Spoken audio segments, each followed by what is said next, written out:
Tromba d'aria e mareggiata sulle nostre spiagge con il mare inferocito che ha ruscichiato sedie, ombrelloni, lettini e pure tutto l'arenile. In 6 secondi a Jesolo il mare ha divorato un intero arenile, 6 secondi di puro terrore.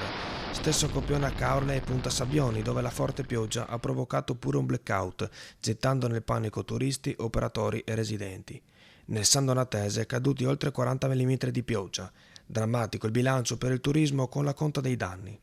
Siamo stati in visita questa mattina insieme all'assessore al demanio Alberto Maschio per verificare i primi danni di questi eventi di mareggiate che purtroppo spesso durante l'ultima settimana di agosto succedono.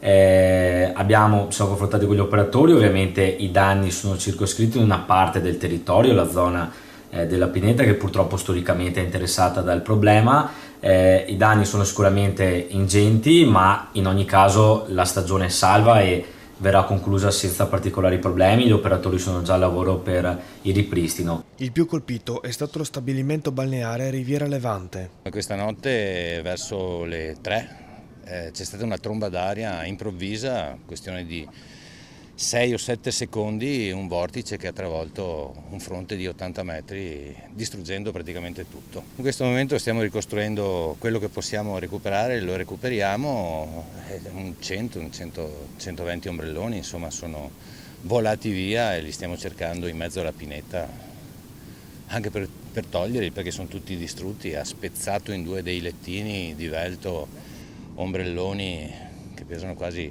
3 quintali. Federconsorzi Arenili e Comune sono decisi nel trovare una soluzione che risolva definitivamente il problema. Dovremo vedere quali saranno le cause, perché ogni volta che c'è una piccola mareggiata in questa parte si crea appunto questo disagio. Nella giornata di oggi avremo un incontro con Federconsorzi per la programmazione degli interventi di ripascimento per il prossimo inverno. Contemporaneamente stiamo lavorando, grazie anche alla procedura di istanze per le concessioni demaniali ex legge 33, a raccogliere una somma che indicativamente si aggirerà sui 10 milioni di euro per pianificare insieme con la Regione del Veneto degli interventi strutturali per mettere in sicurezza quella parte del litorale.